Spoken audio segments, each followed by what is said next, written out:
नाज़रीन, 5 ॾींहं अॻु पंहिंजे ई गनमेन हथां क़तल थियल DSP कासमाबाद फैज़ मोहम्मद दायो जे वारसनि केस में पुलिस जी कारकर्दगीअ ते अदम इत्मीनान ज़ाहिर करे छॾियो आहे।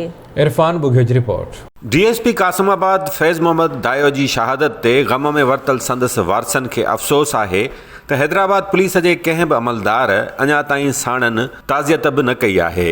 वालिद साहब जे जिथे तॾो हुयो रखियल त उते पुलिस कोन पहुती आहे, न दुआ लाइ न ई जेको आहे अहिड़ो को रेस्पॉन्स। हैदराबाद पुलिस जी ॻाल्हि थो कयां, जितां जो हिकिड़ो मेंबर हुयो। असांखे चोथों पंजो ॾींहुं आहे, असां कोई जेको आहे त हैदराबाद जो कोई बि ऑफिसर दुआ जे लाइ या त कंहिंजे लाइ असां वटि न पहुता आहिनि। महिल ताईं असां पुलिस उन जी का तदवीन ते या पंहिंजो असां वटि तॾे ते हैदराबाद पुलिस मां कोई बि SSP साहब हुजे, DIG साहब हुजे, कोई बि लड़ी न आयो आहे। यादि रहे त पुलिस लाइन हैदराबाद में थियल DSP जी जनाज़े निमाज़ में रगो SSP हैदराबाद समेत कुझु ॿियनि पुलिस अमलदारनि शिरकत कई हुई, पर DIG हैदराबाद पीर मोहम्मद शाह संदसि मातहत पुलिस अमलदार जी जनाज़े निमाज़ में शिरकत न करे सघियो हो, न ई हुन अञा ताईं तॾे ते वञी वारसनि सां ताज़ियत कई आहे। ॿिए तरफ़ फैज़ मोहम्मद दायो जा वारिस केस जी जांच में पुलिस जी कारकर्दगीअ मां नाख़ुशि नज़र अचनि था। असां मुतमिन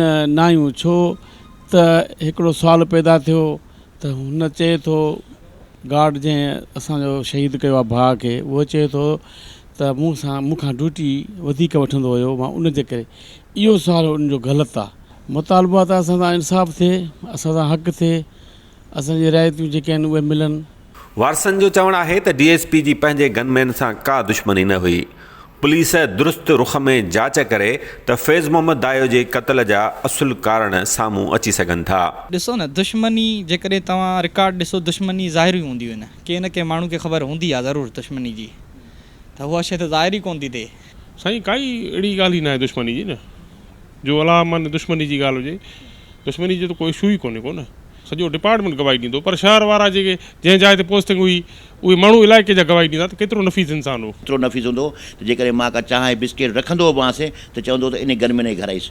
शहीद DSP जे वारसनि सरकार खां मुतालबो कयो आहे त कानून मूजिबि संदसि पुटनि खे नौकरियूं ऐं ॿियूं मराहतूं ॾिनियूं वञनि। जेको राइट आहे उहो ॾिनो वञे ऐं पुलिस खे वधि में वधि हिदायत कई वञे। तव्हांजे हिकिड़ो ईअं जीअं असां सां रिश्तो हो बाबा जो, ईअं ई तव्हां सां हिकिड़ो रिश्तो हुयो। पुलिस डिपार्टमेंट में रिश्तो निभाईंदे निभाईंदे बाबा वियो आहे, बाबा बेकसूर वियो आहे।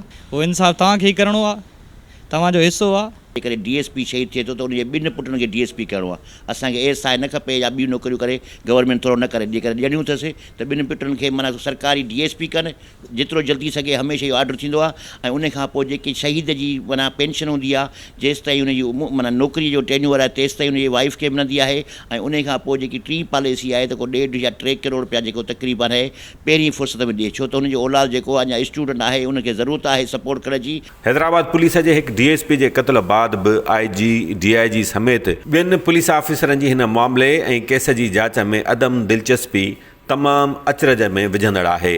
कैमरामैन यासिर कुराई सां गॾु इरफान अली बुघियो, आवाज़ न्यूज़, हैदराबाद।